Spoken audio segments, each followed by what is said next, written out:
لیکن کچھ ایسی علامات ہیں جو آخری 1 سال کی علامات ہیں.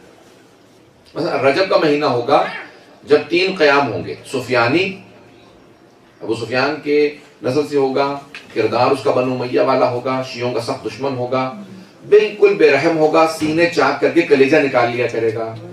یہ الفاظ ہیں.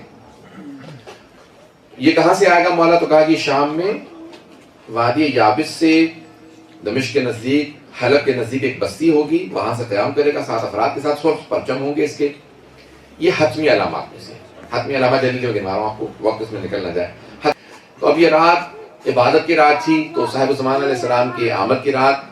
11ویں امام علیہ السلام نے اپنی پھپھی سے، جناب حکیمہ خاتون سے، جو امام محمد تقی علیہ السلام کی صاحبزادی ہیں، امام علی نقی علیہ السلام کی بہن ہیں، 11ویں امام کی پھپھی امیر امام یاسر، اپنی پھپھی سے کہا جب آپ جائیں گے نا سامرہ تو وہاں ایک ہی زری میں 4 قبور مطہر ہیں.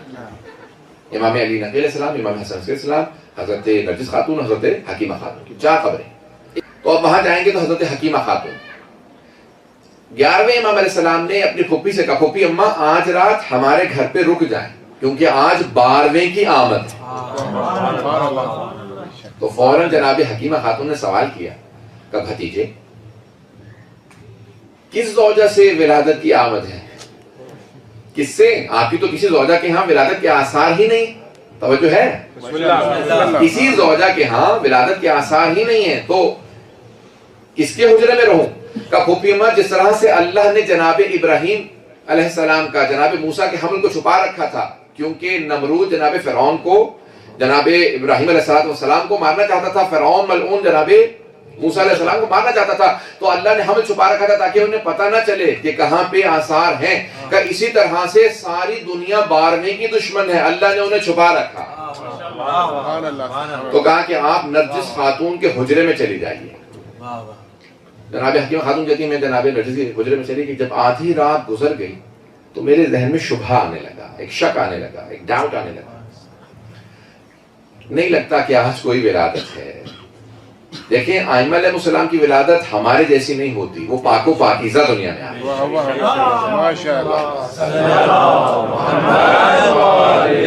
اب میں اسی تفصیل میں نہیں جاؤں گا. پاک و پاکیزہ آتے ہیں، وہ آیت تطہیر کا مصداق ہیں، وہ تمام آلائشوں سے پاک آتے ہیں. اس سے زیادہ تفصیل کی ضرورت تو نہیں ہے میرے بھائیوں کو. عزیزان گرامی، جناب حکیمہ خاتون کہتی ہیں کہ میں جب آدھی رات گزر گئی تو ذہن میں شبہ سا آنے لگا. تو فوراً جو صحن میں جہاں پہ آج حرم ہے، وہ امام کا گھر تھا، 11ویں امام کا اور 10ویں امام کا، امام علی نقی السلام کا گھر تھا جہاں پہ قبر مطہر ہے. تو کہتے ہیں جہاں پہ امام عبادت کر رہے تھے صحن میں، وہاں سے 11ویں امام نے آواز دی کہ پھوپھی اماں اللہ کے وعدے پہ شک نہ کیجیے، جو ذہن کو پڑھ لے اسے حجت خدا کہتے ہیں. کہ پھوپھی اماں شک نہ کیجیے، آج ہی رات اللہ کا وعدہ پورا ہوگا. تو جناب حکیمہ خاتون کہتی ہے میں اٹھی، گئی تجدید وضو کے لیے، وضو کیا، واپس حجرے میں آئی. جب حجرے میں آئی تو جتنی دن میں روشنی نہیں ہوتی حجرہ اس سے زیادہ منور تھا. جب بے انتہا نور دیکھا میں پریشان ہوئی. دیکھا کہ ایک بچہ سر بے سجود ہے، سجدے میں اپنی پیشانی کو رکھا، قرآن کی آیات کی تلاوت کر رہا. جاء الحق وزہق الباطل ان الباطل کان زہوقا، بے شک کہ حق آ گیا ہے، باطل جانے والا ہے. باطل آیا ہی جانے کے لیے تھا. کہ جیسی میں نے آیات کی تلاوت سنی میں نے فوراً بچے کو آغوش میں لیا اور کہا السلام علیکہ یا حجت اللہ، حجت خدا آپ پہ سلام. کا فصیح و بلیغ عربی زبان میں حجت خدا نے جواب دیا پھوپھی اماں آپ پہ اللہ کا سلام. نعرہ حیدری. 11ویں امام علیہ السلام نے آواز دی کہ پھوپھی اماں کچھ دیر کے لیے میرے لخت جگر کو میرے پاس لے آئی. میں بحار الانوار سے پیش کر رہا ہوں، حق الیقین سے پیش کر رہا ہوں، اصول کافی سے، بڑی بڑی بزرگ ہمارے کتابیں ان سے پیش کر رہا ہوں. ایک مرتبہ جناب حکیمہ خاتون کے میں نے آغوش میں لیا اور فوراً 12ویں امام علیہ السلام کو 11ویں امام کی بارگاہ میں لے گئے. جیسے ہی انہوں نے آغوش میں لیا، اپنے ایک مرتبہ بچے کو چوما، زبان چسائی اور سینے سے لگایا، پیار کرنا شروع کیا اور فوراً کہا لخت جگر میرا سلام ہو آپ پر. تو فوراً پلٹ کے 12ویں امام نے جواب دیا میرا سلام ہو میرے جد رسول خدا پر، میرا سلام ہو میرے جد علی مرتضیٰ پر، میرا سلام ہو میری دادی زہرا پر، میرا سلام ہو میرے اجداد حسن و حسین پر. سب کے نام لیے، یہاں تک کہ کہا بابا جان میرا سلام ہو آپ پر. جناب حکیمہ خاتون کہتی ہیں کہ مرتبہ چاروں طرف سے جو صحن تھا، جو صحن مبارک امام کے گھر کا، وہ نور کے مخلوقات سے بھر گیا، چاروں طرف انوار ایک مرتبہ زمین پہ نازل ہونے لگے، نور زمین پہ آنے لگے، مختلف انوار دیواروں پہ بالا خانے پہ بیٹھے تھے کہ ایک مرتبہ ایک نور جو دیوار پہ بیٹھا تھا بار بار اٹھ کے آتا اور کان میں 12ویں امام کے کچھ کہتا، دوبارہ جا کے دیوار پہ بیٹھ جاتا۔ میں متحیر پریشان تھی کہ اچانک 11ویں امام نے کہا پھوپھی اماں پریشان مت ہوئیے گا، یہ اللہ کے ملائکہ اور فرشتے ہیں جو 12ویں کو سلام کرنے کے لیے آئے ہیں، اور یہ جو آپ فرشتہ دیکھتی ہیں بار بار دیوار پہ بیٹھتا ہے پھر کان میں آ کے کچھ کہتا ہے، یہ حضرت جبرائیل ہیں، یہ ان فرشتوں کا سلام پہنچا رہے ہیں جنہیں آنے کی اجازت نہیں ملی، بار بار کان میں کہتے ہیں اے صاحب زمان آپ کو اس فرشتے نے بھی سلام کہا، اس فرشتے نے سلام کہا۔ جو دنیا میں آتے ہی ہر فرشتے کو اس کے نام سے جانتا ہو اسے حجت خدا کہتے ہیں، ہر ایک فرشتے کو اس کے نام سے جانتے ہیں۔ امام فوراً کہتے ہیں علیہ السلام، اس کو بھی میرا سلام کہہ دیجئے گا۔ سب کو تفصیل سے امام علیہ السلام بتا رہے، توجہ ہے لوگ کب تک میرے ساتھ؟ بھئی میں نے آپ سے کہا کہ مجھے کچھ سوالوں کے جواب دینے ہیں، تو یہ اب تک ولادت چھپی ہوئی ہے، آثار چھپے ہوئے ہیں تاکہ کوئی جان نہ سکے۔ کیوں؟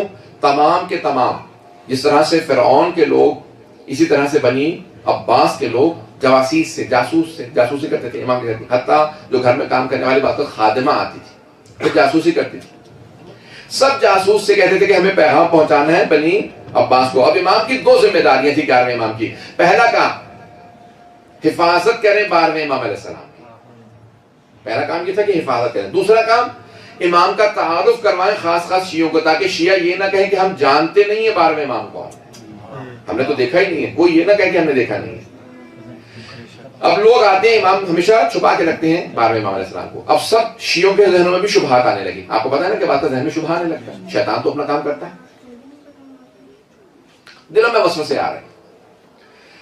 ایک شیعہ کہتا ہے کہ میرے ذہن میں بار بار سوال آتا تھا، پیغمبر نے کہا میرے 12 وصی ہوں گے، یہ 11ویں امام ہیں، 12ویں کو انہی کے گھر سے آنا، وہ 12ویں کہاں ہیں؟ کہ ایک دن امام کے ایک وکیل تھے قوم مقدس میں، قوم شروع سے شیعوں کا شہر تھا، امام کے وکیل تھے جنہوں نے خمس کلیکٹ کیا، کہا کہ میں امام کے پاس جا رہا ہوں، کہاں؟ سامرا، عراق۔ تو اس شیعہ نے کہا میں بھی ساتھ چلنا چاہتا ہوں، اجازت ہے؟ کہا چلو۔ پرانے زمانے میں ٹریولنگ سفر کرنا بہت مشکل کام ہے، میں تیز تو نہیں چل رہا ہوں، مجھے تھوڑا سا بھی احساس ہونا کہ وقت کم ہے تو میں بہت زیادہ تیز بولنے لگتا ہوں، تو تھوڑا تھوڑا آپ لوگ میرے ساتھ انشاءاللہ رہیں گے، جہاں اگر کوئی پریشانی ہو یا نہ سمجھ میں آ رہی اشارہ کرتے مجھے کوئی آدمی بتا دے تاکہ میں تھوڑا سلو ڈاؤن ہو جاؤں۔ بسم اللہ بسم اللہ، نعرہ صلوات، اللہم صلی علی محمد وآل محمد۔ تو اب ایک مرتبہ یہ سارے کے سارے افراد چلے، ایک مرتبہ وکیل چلا، ساتھ میں ایک شیعہ کا میں ملنا چاہتا ہوں۔ اب ذہن میں شبہ ہے، ذہن میں شک ہے، پتہ نہیں 12ویں امام کب آئیں گے، کیا ہوگا، دیکھیں گے نہیں دیکھیں گے، ابھی تک آئے ہیں پیدا ہوئے نہیں ہوئے۔ ایک مرتبہ پہنچا، جیسے 11ویں امام کی خدمت میں سامرا پہنچے، ان کے گھر گئے تو امام علیہ السلام نے فوراً کہا آج تمہارے خمس کا حساب میں نہیں کروں گا، آج تمہارے 12ویں امام تمہارے خمس کا حساب کریں گے۔ اور امام نے مسکرا کے دونوں کو دیکھا، وہ دونوں ایک دوسرے کو دیکھنے لگے، کہا بھی وہ جو شیعہ کہہ رہا تھا ذہن میں شبہ ہے، اس کو فوراً جواب سے محسوس ہونے کا کہ شاید آج زیارت ہو جائے۔ امام نے اشارہ کیا، دیکھ رہے ہو سامنے؟ مولا 12ویں امام کون ہے؟ کہاں؟ کہا سامنے دیکھ رہے ہو؟ کہاں؟ ہاں۔ کہا وہ تمہارے 12ویں امام ہے۔ کہا مولا یہ بچہ 3-4 برس کے اس وقت 12ویں امام علیہ السلام ہے۔ کہا ہاں یہی تمہارے امام ہے۔ کہا کہ مولا کیا اللہ بچپنے میں بھی امامت دے دیتا ہے، بچے کا امام بنا دیتا ہے؟ توجہ ہے؟ امام کا قرآن کو مانتے ہو؟ کہا مولا قرآن کو مانتے تبھی تو مسلمان ہیں۔ کہا اللہ قرآن میں کہتا ہے وَآتَيْنَاهُ حُكْمًا صَبِيًّا، جناب یحییٰ ابی سبی سواد بے یہ الف سبی کہتے ہیں بچے کو جو بالغ نہ ہوا ہو، کہ وہ اللہ جو بچپنے میں یحییٰ کو نبوت دے سکتا ہے، گہوارے میں عیسیٰ کو نبوت دے سکتا ہے، وہ کسی کو امامت کیوں نہیں دے سکتا؟ ایک مرتبہ کہتے ہیں دونوں اٹھے آئے 12ویں امام کی خدمت میں جا کے بیٹھے، کہا مولا ہم آپ کے پاس خمس کا حساب لے کے آئے ہیں۔ تو کہا 12ویں امام صاحب نے ہمیں دیکھا، ہم نے سلام کیا، انہوں نے جواب دیا۔ کہا کہ مولا آپ کے اس شیعہ نے آپ کے لیے خمس بھیجا۔ امام نے کہا ہاں مقدار اتنی ہے، بہت ہی گھبرا کے سنا ہوگا کہ مقدار اتنی ہے خمس کی، جب واپس قوم جانا تو ہمارا ایک اور شیعہ ہے وہ بہت غریب ہے، اسے میری طرف سے ہی پیسے دے دیں۔ کہ مولا کہ دوسرے آپ کے شیعہ نے پیسے دیے ہیں، کہ جب جاؤ گے راستے میں ایک بیوہ ملے گی، نام یہ ہوگا، اسے میری طرف سے دے دینا۔ کہا مولا یہ آپ کو کیسے پتا کہ ہمیں راستے میں کوئی بیوہ خاتون ملے گی؟ کہا تعجب اس پہ نہ کرو کہ مجھے پتا ہے، تعجب تب کرو جب نہ جانتا ہوں۔ جاننے پہ تعجب نہ کرو، میں حجت خدا ہوں۔ ایک بیوہ خاتون ملے گی، اسے یہ خمس کے پیسے دے دینا۔ اس طرح سے امام نے مختلف طریقوں سے بتایا۔ کہا مولا ایک شیعہ نے پیسے دیے ہیں، کہا مولا نے کہا یہ قبول نہیں ہے، واپس لے جاؤ۔ کہا مولا آپ کا شیعہ ہے، خمس ہے، خمس آپ کا حق بنتا ہے، کیوں قبول نہیں ہے؟ کہا اس شیعہ نے میرے دوسرے شیعہ کا حق غصب کیا، جب تک اس کا مال لوٹا نہ دے، اسے راضی نہ کر لے، تب تک میں خمس قبول نہیں کروں گا۔ توجہ ہو، زیادہ نہ گھبرائیے، کہ جب تک کہ اسے راضی نہ کر لے میں خمس قبول نہیں کروں گا، شیعوں کو راضی کرے۔ اس طرح سے تفصیل اب وقت نہیں ہے۔ اب ایک مرتبہ بیٹھے ہوئے تھے، دونوں باتیں کر رہے تھے، ان میں سے وہ جو ذہن میں شبہ لے کے، اب تو امام اب تک وکیل سے بات کر رہے ہیں، وہ جو ذہن میں شبہ لے کے آیا، وہ بیٹھا دیکھ رہا تھا سب کچھ، امام نے اس سے مخاطب ہو کے اس کا نام لیا، کہا کہ تو ابھی بھی مجھ پہ ایمان نہیں لے کے آئے گا، اتنے معجزات تجھے دکھا رہا ہوں۔ کہا نہیں مولا میرے ذہن میں شبہ نہیں ہے۔ امام نے کہا سن، اپنے ذہن سے شبہات دور کر دے، اگر کوئی سوال ہے تو پوچھ لے تاکہ ذہن میں دوبارہ شبہ نہ آئے۔ میں تمہارا حجت ہوں، میں حجت خدا ہوں۔ ایک مرتبہ اس نے کہا مولا یہ کچھ پیسے ہیں، ایک آفی شیعہ نے 132 دینار، اس زمانے میں سونے کے سکے، اشرفیاں دی۔ مولا نے کہا نہیں یہ اتنے نہیں، اتنے ہیں۔ اس نے کہا اتنے ہیں؟ مولا نے کہا نہیں اتنے نہیں، جو تو کہہ رہا غلط ہے، اتنے ہیں جتنے میں بتا رہا ہوں۔ اب وہ بیچارہ گھبراہٹ کے اندر، مولا سامنے بیٹھے ہوں تو گھبراہٹ سی ہونے لگتی ہے انسان میں، کوئی مقدس آدمی کے ساتھ میں بیٹھے تو سوال بھول جاتا ہے۔ تب یہ تو امام وقت ہے، حجت خدا۔ کہ نہیں مولا مقدار اتنی، امام نے کہا نہیں گن میرے سامنے۔ اس نے سارا وہ پوٹلی کھولی، اس میں سے سکے نکالے، گننا شروع کیا، اب گھبراہٹ میں صحیح طرح گنا نہیں جا رہا تھا۔ کہ نہیں مولا یہ پتہ نہیں کتنی مقدار بنی۔ امام نے کہا دوبارہ گن، دوسری مرتبہ گنے، پھر نہیں کاؤنٹ کر سکا۔ امام نے کہا تیسری مرتبہ گن، میں بتاتا ہوں، گنے تو وہی مقدار تھی جو امام زمانہ نے بتایا۔ عزیزان گرامی جب بتا دیا، امام نے ذہن سے شبہ دور کیا، امام نے کہا تعارف بھی ہوتا چلا جائے۔ اب میں شبہ کا جواب دینا چاہ رہا ہوں۔ اب آپ کے ذہنوں میں ہے نا کہ 255 ہجری میں امام کی ولادت ہے، 255 یہ امام کی ولادت کا سال۔ 260 ہجری میں 11ویں امام کی شہادت ہے۔ اب تک بنی عباس نہیں جانتے کہ 12ویں کون ہے، لیکن سب کے ذہنوں میں یہ 11واں ہے۔ اب وہ کہہ رہے ہیں ان کو جلدی زہر دے دو، ایسا نہ ہو کہ 12واں آ جائے، پھونکوں سے یہ چراغ بجھایا نہ جائے گا۔ یہ آج کوئی جا کے محمد ابن یہ سلمان ملعون کو بتا دے کہ جب اس زمانے میں بنی عباس نہیں روک سکے امام کی آمد کو، تو کیسے مکے میں امام کے ظہور کو روک لے گا؟ بار بار کہتے ہیں نا مکے میں ظہور نہیں ہونے دیں گے، تو کوئی میں کیا کہوں۔ گرامی توجہ رکھیے گا، اسے کہا نا مکے میں ظہور نہیں ہونے دیں گے۔ دشمنان اہل بیت پہ لعنت، پہنچ رہے ہیں سب لوگ۔ اب یہ جو آل سعود ہیں، اس طرح سے بنی عباس اس زمانے میں تھے، وہ کہا کہ زہر دے دو 11ویں کو تاکہ 12واں نہ آئے۔ جیسے ہی زہر دیا، 28 برس کے تھے، 11ویں امام شہادت ہو گئی۔ فوراً جواسیس کو بھیجا، جاسوسوں کو، کہا جاؤ جا کے دیکھو جنازے میں کوئی بچہ نہ آئے، کوئی ایسا نہ ہو کہ جو پہچانا نہ چاہتا ہو۔ ایک مرتبہ سب کے سب لوگ جواسیس سب پہنچ گئے، فوجی پہنچ گئے۔ ایک مرتبہ 11ویں امام کے بھائی جعفر نے جنازہ پڑھانا چاہا، جیسے ہی جنازے پہ آئے تو دیکھا کہ گھر سے ایک بہت ہی پرنور بچہ ہے جس نے سر پہ امامہ باندھ رکھا ہے، اور آنے کے بعد ابا کو پکڑنے کے بعد کہا چچا جان ہٹ جائیے، میرا حق زیادہ بنتا ہے کہ جنازہ پڑھاؤ، حق کو بحال ہے، میرا حق زیادہ بنتا ہے، ہٹ جائیے آپ۔ ایک مرتبہ بچے نے 5 برس کے بچے نے جنازہ پڑھایا، بڑا ہی فصیح و بلیغ زبان کے اندر جنازہ پڑھایا، اور سارے کے سارے شہر نے دیکھا کہ بچہ آیا۔ توجہ ہے، سوال کا جواب ملا نہیں ملا؟ وہ کہتے ہیں کہ نہیں ہم نے دیکھا ہی نہیں ہے تو کیسے مان لیں؟ اب یہ سارا شہر کہہ رہا ہے کسی بچے نے جنازہ پڑھایا۔ بھائی 11ویں کو سب نے مانا ہے، اور سب کہہ رہے ہیں کہ جنازہ کسی بچے نے پڑھایا ہے، یہ گواہی دینا بتا رہا ہے کوئی 12واں ہے۔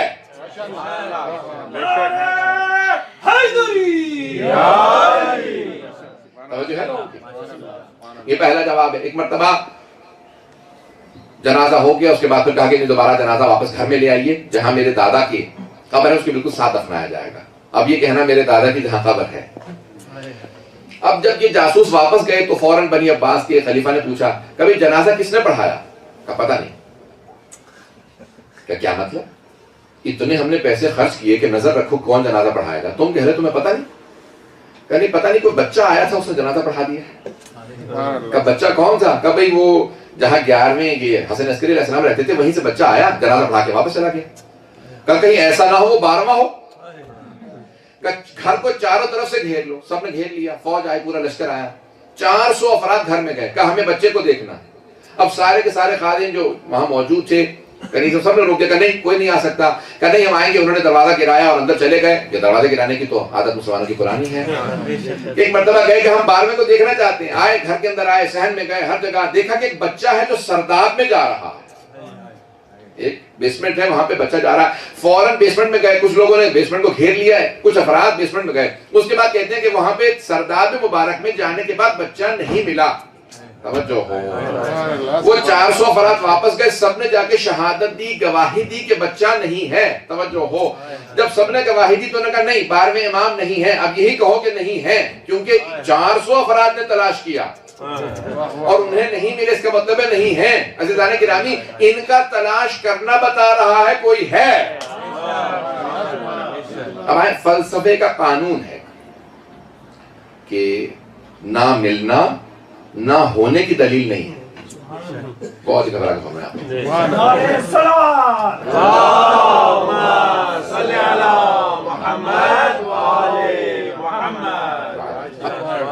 اب ابتدائی علماء میں 2 نظریے ہیں, ایک شیخ صدوق کا نظریہ, دوسرا شیخ مفید جو ان کے شاگرد ہیں ان کا نظریہ. شیخ صدوق کا نظریہ یہ ہے, وہ کہتے ہیں امام کی غیبت کے مفہوم کیا ہے. وہ کہتے ہیں مفہوم غیبت یہ ہے کہ یعنی امام آنکھوں سے اوجھل ہیں, نظر نہیں آتے. انگلش میں کہتے ہیں انویزیبل, یعنی امام نظر نہیں آتی, یعنی یہاں سے گزرے تو ہمیں نظر نہیں آتی. یہ شیخ صدوق کا نظریہ ہے. وہ اس بات پہ زور دیتے ہیں غیبت یعنی امام نظر نہیں آتے. شیخ مفید کہتے ہیں نہیں, یہ مفہوم نہیں ہے. وہ کہتے ہیں امام نظر آتے ہیں, پہچانے نہیں جاتے. جیسے جناب یوسف کے بھائی دیکھ رہے تھے, پہچان نہیں رہے تھے, یہی یوسف ہے. بات کے علماء کا نظریہ, میرا بھی عقیدہ یہی ہے کہ نہیں, امام کا اختیار ہے, ولایت ہے, جسے چاہیں اسے نظر آئے, جسے چاہیں اسے نظر نہ آئے, اور جسے نظر آئے وہ ولایت رکھتے ہیں, کون پہچانے کون نہ پہچانے. یہ امام کا پورا اختیار, یہ امام کی ولایت. ایک دلیل کے طور پہ واقع جلدی سے پیش کروں اگر سننا چاہیں. حضرت ختم مرتبہ کا سیرہ حلبیہ میں ہے کہ ام جمیل, سب جانتے ہیں ام جمیل کو؟ چل تھوڑا سا بتا دیتا ہوں, آپ کی خاموشی بتا نہیں جانتے. ابو لہب کا سب نے نام سنا ہے, چچا تھا پیغمبر اسلام کا, اس کی بیوی کا نام ہے ام جمیل. قرآن نے کہا نا کہ حمالۃ الحطب, جو پیغمبر اسلام پہ کوڑا پھینکتی تھی, تو اللہ نے اس کو بہت سخت الفاظ میں لعنت کی, نفرین کی. معاویہ کی پھوپھی تھی, یعنی کوئی بھی رشتہ کوئی اچھا اس کا, تو بے انتہا بہت رکھتی تھی رسول خدا کا, بہت نفرت کرتی تھی, کوڑا ڈالتی تھی رسول خدا کے سر پہ, یہاں سے پیغمبر گزرتے. تو ایک مرتبہ مسجد الحرام میں خانہ کعبہ کے سامنے پیغمبر بیٹھے, کچھ صحابہ بیٹھے. ایک مرتبہ ام جمیل آئی, بڑھ بڑھاتی ہوئی جیسے اس کی عادت تھی. جیسے آنے لگی پیغمبر مسکرانے لگے. صحابہ سے کہا یہ ام جمیل آ رہی ہے, میرا پوچھے کہ بتانے کی ضرورت نہیں. بہت ہی آپ لوگ سنا رہے, جیسے آپ خاموش رہے وہ صحابہ خاموش ہو گئے. آپ سامنے بیٹھے, کیا مطلب ہم سے آگے پوچھے گی؟ میں نے کہا چپ رہو, ابھی خود ہی دیکھ لو. اب وہ پیغمبر اسلام کو دیکھ رہے کہ ام جمیل آ رہی ہے, پیغمبر اسلام سامنے بیٹھے ہیں اور یہ آئے گی توہین کرے گی. ان کا قریش کا بہت زیادہ زور تھا. ایک مرتبہ ام جمیل نے آ کے سوال کیا کہ محمد کہاں ہے؟ اب وہ صحابہ کبھی پیغمبر کو دیکھیں, کبھی اسے دیکھیں کہ ہمیں نظر آ رہے ہیں سامنے بیٹھے ہوئے ہیں. توجہ نے کیا کچھ کہا اس نے, اس کے بعد اس کے بعد چلی گئی. پیغمبر مسکراتے رہے. اب ایک مرتبہ صحابہ نے کہا یا رسول اللہ کیا مطلب؟ یہ اتنے سوالات کر کے چلی گئی. کہا اب اگر آئے گی تو دیکھ لے گی. کہا یا رسول اللہ کیا مفہوم ہے, یہ آپ سامنے بیٹھے تھے ہم سے پوچھ رہی تھی, بغیر دیکھے چلی گئی. کہا میں جسے چاہوں اسے نظر آتا ہوں. بھائی شب ہجرت بھی پیغمبر نے ایسا ہی کیا, گھر کے دروازے پہ 40 افراد کھڑے تھے, پیغمبر سامنے سے گزر گئے. ہے نا ذرا گرامی. تو حبیب خدا کی ولایت ایسی ہے, یہ پیغمبر اسلام کا وارث حقیقی ہے, ان کی ولایت کا وارث. تو ایک مرتبہ کہا کہ جسے چاہوں اسے نظر آتا. ذرا گرامی جسے چاہتے ہیں اسے نظر آتے ہیں. ایسے بہت سی روایات میں ہے جب ظہور کریں گے تو بہت سے لوگ کہیں گے ارے یہی امام زمانہ, میں نے کربلا میں دیکھا تھا. کوئی کہے گا نہیں میں نے نجف میں دیکھا تھا. کوئی کہے گا میں نے حج پہ دیکھا تھا. مقدس مقامات پہ ہمیشہ صاحب الزمان موجود ہوتے ہیں. 40 پہ ہر سال کربلا ہوتے ہیں, ہر سال حج پہ خانہ کعبہ میں ہوتے ہیں. بہت سے لوگ دیکھیں گے, پہچانیں گے کہ ہاں یہی ہے. اس کا مطلب ہے کسی کسی کو نظر بھی آتے ہیں. عزیزان گرامی اب یہ ہے غیبت. آخر جملے سن لیجیے عزیزان گرامی. بہت سے مطالب ذہن میں لے کے آیا تھا, میں نے جتنا ہو سکتا تھا خلاصہ کیا کہ آپ کے سامنے مفہوم پیش کر سکوں. آج امام زمانہ کا دن ہے. آج ہم کس کی رعیت ہیں, کس کی حکومت میں زندہ ہیں. اپنے آپ کو لاوارث نہ سمجھیں. ہر آدمی یہ کہے کہ میں لاوارث نہیں ہوں, میرا ایک وارث موجود ہے, ان کا امام زمانہ نام. نعرہ الصلوات. اللہم صلی علی محمد و آل محمد. آج دنیا میں لوگ نہ جانے کیسے کیسے ظلم کر رہے ہیں شیعوں پہ. وہ سمجھتے ہیں کہ یہ لاوارث ہیں. جب کسی شیعہ نے کہا نا میرے مولا سے کہنا میں بہت پریشان ہوں, میرے لیے دعا کر دیں, تو امام نے کہا میرے اس شیعہ سے کہنا ہم تمہارے سے غافل کب ہیں جو دعا کے لیے کہہ رہے ہیں. مولا اپنے ہر شیعہ کو اس کے نام سے جانتے ہی میرا ماننے والا ہے, یہ کہاں رہ رہا ہے. جب پریشان ہوں تو ایک مرتبہ پکاریں تو صحیح امام کو. جب زیادہ پریشان ہو جاؤ تو ایک مرتبہ روایت کے الفاظ ہیں کھلے آسمان کے نیچے آ کے 3 مرتبہ قبلہ کا رخ کر کے کہو یا صاحب الزمان ادرکنی, یا صاحب الزمان ادرکنی, یا صاحب الزمان ادرکنی. پھر محسوس کرو کہ امام موجود ہے. نجف اشرف کے بہت بڑے عالم تھے, عارف تھے. عطا اللہ بہجت کی, علامہ طباطبائی, تمام جتنے بڑے بڑے عرفا گزرے نا ان سب کے استاد سید علی آغا قادی, آغا قادی طباطبائی, علی آغا قادی, نام سن رکھا ہوگا تو واد السلام میں ان کی قبر ہے. بہت بڑے عارف تھے.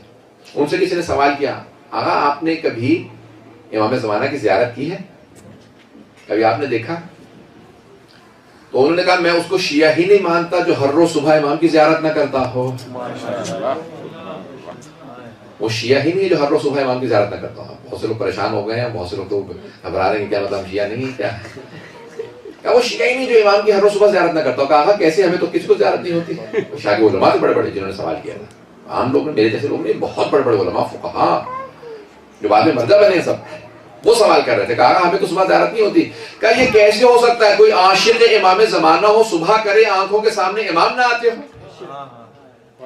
دیکھنا مقصود نہیں ہے, انسان محسوس کرتا ہے امام موجود ہے. اس واقعے میں تمام کر رہا ہوں, واقعے کو سنیں گے. کہا کیسے, کہا انسان جب کسی کا عاشق ہوتا ہے نا وہ آنکھوں کے سامنے ہمیشہ رہتا ہے. توجہ ہو. کہا کیسے, کہا ذرا جانا تیز نمک والا کھانا کھا لینا. نمک تو سب سمجھتے ہیں, تیز نمک آپ زیادہ کھا لینا اس کے بعد پیاس ہی پیاس لگتی ہے.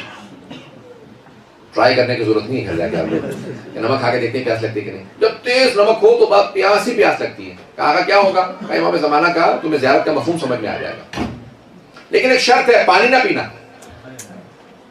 تو انہوں نے کھانے میں تیز نمک کیا سب نے, اور کھانا کھا لیا, پانی نہیں پیا, سو گئے. صبح اٹھے, کہا نہیں کوئی زیارت نہیں, پتہ نہیں.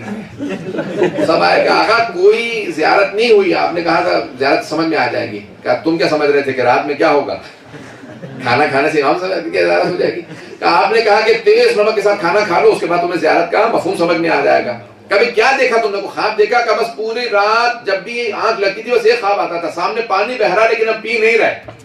پتہ نہیں توجہ ہے. سامنے پانی رکھا تھا لیکن پانی نصیب نہیں تھا. کبھی کنویں کے سامنے کھڑا دیکھا, پانی نہیں ہے. دریا بہتا دیکھا, پانی نہیں پی رہے, ہم کھڑے ہیں پیاسے ہیں. کہ جب اتنی نمک کی انسان کو شدت سے زبان پہ نمکینیت محسوس ہو رہی ہو کہ انسان بغیر پانی پیے سو جائے تو پوری رات خواب میں پانی ہی نظر آتا ہے. جب کم از کم اتنی تڑپ ہو امام زمانہ کے لیے تو پوری رات خواب میں امام زمانہ ہی امام زمانہ نظر آئے. جب تڑپ اتنی ہو, عشق اتنا ہو صاحب الزمان, تو پھر امام زمانہ کیوں نظر نہیں آیا؟ آیا اتنی تڑپ ہے. عزیزان گرامی, اس لیے ممکن ہی نہیں ہے کہ ہر روز صبح زیارت نہ ہو. جو عاشق ہو